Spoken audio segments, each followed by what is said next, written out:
Mic testing over. அதாவது கணவன்மார்களுக்கான பதிவு. உங்கள் மனைவிங்கெல்லாம் வந்து உங்கள் மேலே என்ன மாதிரியெல்லாம் ட்ரீம் வச்சுருக்காங்க அப்படின்னு தெரியாது. உங்களை எந்த மாதிரியெல்லாம் மாற்றணும், இந்த மாதிரிலாம் பெரிய ஆக்கி அழகு பார்க்கணும். எக்ஸாக்ட்லி ஒய்ஃப்னா அந்த மாதிரியான ஒரு ட்ரீம் தான் வச்சுருப்பாங்க. ஆனால் என் மனைவி என் மேலே என்னென்ன ட்ரீம் வச்சுருக்கா தெரியுமா? நீங்கள் தெரிஞ்சுக்கணும் இல்லையா? பார்த்துங்க நான் ஒரு நாள் எப்படி வந்து இவ கூட சர்வை பண்ணுறேன் அப்படின்னு சொல்லி.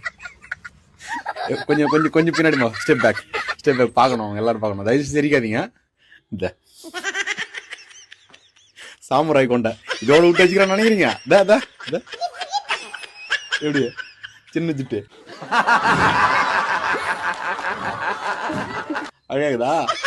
இந்த மாதிரியான விஷயங்கள்லாம் என் மனைவியை தவிர வேற யாராலையும் பண்ண முடியாது. சாம்பார் ஆப்பு எனக்கு